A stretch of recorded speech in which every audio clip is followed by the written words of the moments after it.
नमस्कार दोस्तों, Austro bye Dushyant channel में मैं दुष्यंत द्विवेदी आप लोगों के समक्ष आज पुनः उपस्थित हो रहा हूं। और दोस्तों, आज मेरे पास फिर से एक जातक की कुंडली है जिनका नाम है बुध कुमार और ये सिंगरौली मध्य प्रदेश के निवासी हैं।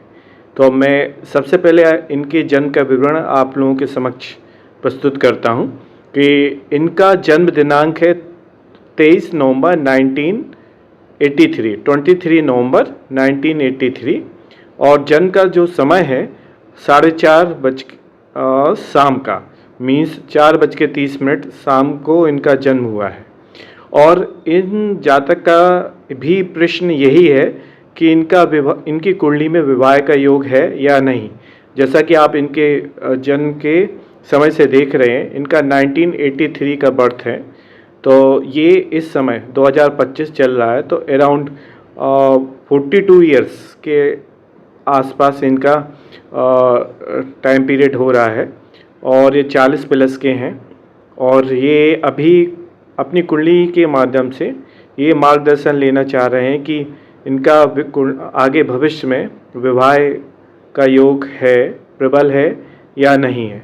तो इसी संदर्भ में मैं इनके कुंडली का फल कथन आप लोगों के समक्ष रखने जा रहा हूं। तो आइए दोस्तों, हम इनकी कुंडली पर एक नज़र डालते हैं। सर्वप्रथम हम इनके जन्म पंचांग से अवगत होते हैं। इनका कृष्ण पक्ष की चतुर्थी का जन्म है और चंद्रमा मिथुन राशि में है और ये इनका आद्रा तृतीय चरण मीन्स राहु के नक्षत्र में चंद्रमा बैठा हुआ है। और आप जैसा कि देख रहे हैं और लग्न में मेष राशि बनी हुई है और द्वितीय भाव में राहु वृष राशि के हैं। चंद्रमा यहाँ पर मिथुन का तृतीय भाव में और शुक्र मंगल छठवें भाव में है और सातवें भाव में शनि अपनी उच्च राशि तुला में स्थित है। और यहाँ पर आप देखेंगे अष्टम भाव में सूर्य, गुरु, बुध और केतु 4 ग्रहों का योग है।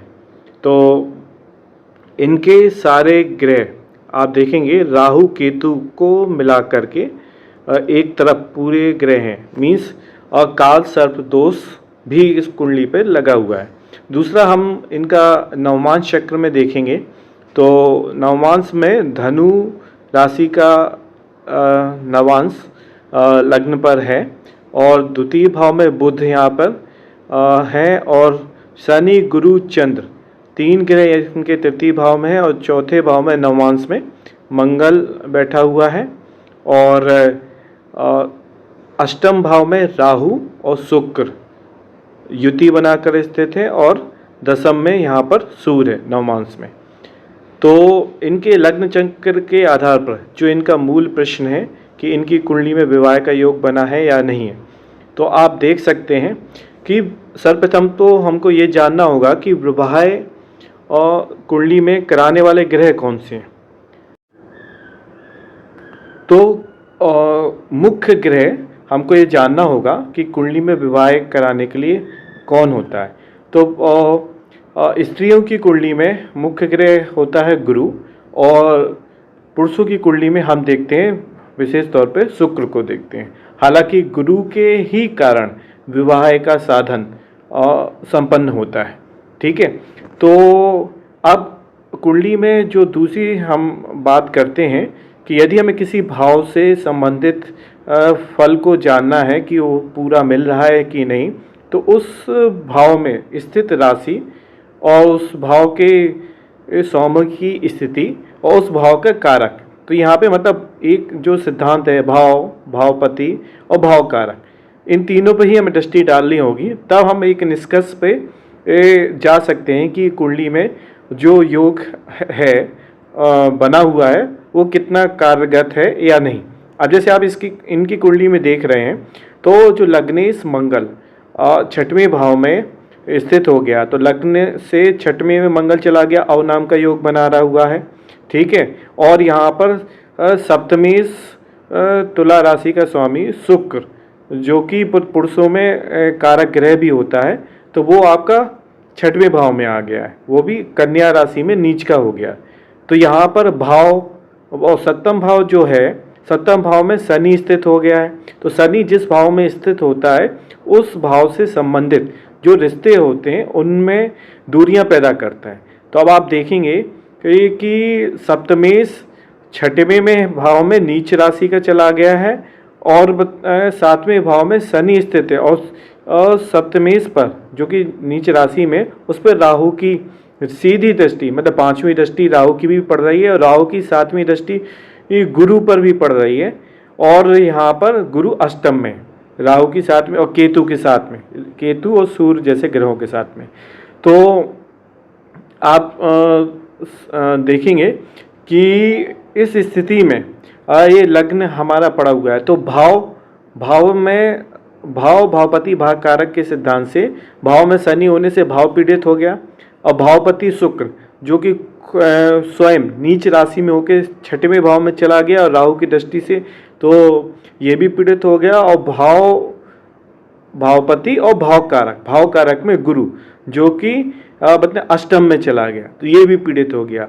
तो इनकी कुंडली में बहुत हद तक विवाह प्रतिबंधक योग कार्यरत है। और आप देखेंगे कि वैसे भी राहु केतु के को मिला करके इनके ग्रह एक तरफ है, मीन्स राहु केतु के एक मध्य में सारे ग्रह, तो इन पे मतलब काल सर्प दोष भी लागू हो रहा है इनकी कुंडली में। तो एक ये विलंबित करने का योग और साथ में विवाह में प्रतिबंधक योग इनका बहुत ही स्ट्रॉन्ग बना हुआ है। अब दूसरा हम इस बात की पुष्टि करना है कि इनके विवाह में कुछ संभावनाएं हैं या नहीं।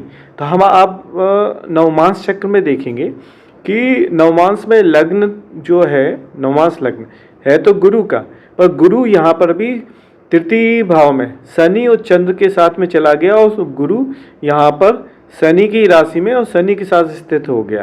तो अब जो हम कहते हैं एक भाव कारक, यहाँ पर गुरु भी पीड़ित है और यहाँ पर शुक्र भी पीड़ित है जो कि अष्टम में है, राहु के साथ में स्थित हो गए। तो भाव कारक यहाँ तो पीड़ित है, सामने दिख रहा है। अब बात करते हैं सप्तम भाव की नवमांस में। तो नवमांस में सप्तम भाव में मंगल की चौथी दृष्टि सीधी है, तो ये भाव पे एक गुरु ग्रह की दृष्टि आ गई, तो ये इसने भी पीड़ित कर दिया। अब जो सप्तमेश है ये जाके आपका धन भाव में, नवमांस के धन भाव में चला गया, वो भी शनि की राशि में, तो ये भी पीड़ित हो गया। तो इस स्थिति में आप देखेंगे कि इनका नवमांस चक्र में भी मतलब सप्तम भाव और पीड़ित अवस्था में। और दूसरी स्थिति एक और देखें कि लग्न चक्र में जो सप्तमेश है उसकी नवमांस में स्थिति कहाँ है, वो भी अष्टम भाव में चली गई है। तो इनकी कुंडली में लग्न से और नवमांस से दोनों स्थिति में यदि हम निष्कर्ष पे जाएं तो दोनों ही जगह पे इनका जाया भाव, पत्नी भाव, सप्तम भाव इनका पीड़ित है। तो इनकी कुंडली में बहुत ही स्पष्ट विवाह के योग नहीं है, विलंबित और विवाह में व्यवधान बहुत हद तक बना हुआ है। अब इनकी जो हम वर्तमान दशा की बात करें तो शनि की महादशा चल रही है। अब शनि जो कि मेष लग्न की कुंडली है तो इसमें कारक ग्रह होते नहीं हैं शनि, ठीक है। और मेष लग्न कुंडली के कारक ग्रह में आपका सूर्य और गुरु आते हैं, तो इनके जो सूर्य और गुरु पंचमेश और नवमेश होकर अष्टम में चले गए, तो ये मतलब एक अष्टम भाव में चले गए, तो उतना अच्छा योग जो विवाह से बनाना चाहिए वो बन नहीं रहा है। और दूसरा इनकी सप्तम भाव में किसी भी शुभ ग्रह का योग नहीं है। तो निष्कर्ष ये निकलता है कि इनकी कुंडली में विवाह का योग बहुत ही क्षीण है। और यदि हम विंशोत्तरी दशा में जाते हैं तो इस समय इनका शनि का विंशोत्तरी महादशा चल रही है और शनि की महादशा लगभग खत्म होने के कगार पे है।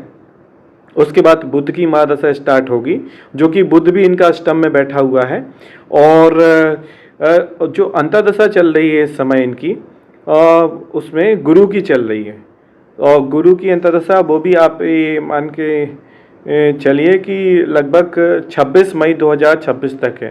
तो एक संभावना की यदि हम संभावना तलाशते हैं यदि कुंडली में, तो एक बहुत ही क्षीण संभावना जो कि हमें मई 2026 तक अभी से मई 2026 तक नज़र आ रही है। वरना इस कुंडली में विवाह का योग बहुत ही क्षीण है। तो मेरे हिसाब से इस कुंडली का विवाह संबंधी प्रश्न का मैंने फल कर दिया है। और आप लोग भी अपने तरीके से इस कुंडली को बनाइएगा, इसका अध्ययन कीजिएगा। और यदि कोई सजेशन है इनके प्रति तो ज़रूर कमेंट के माध्यम से रखने का प्रयास कीजिएगा। और इसी के साथ ही मेरा कुंडली फल कथन का ये आज 10वां वीडियो है जो मैं डालने जा रहा हूँ। आप लोगों को यदि पसंद आ रहा हो तो लाइक ज़रूर कीजिएगा और सब्सक्राइब भी कीजिएगा। और ठीक है दोस्तों, फिर जय महाकाल, सीताराम सीताराम।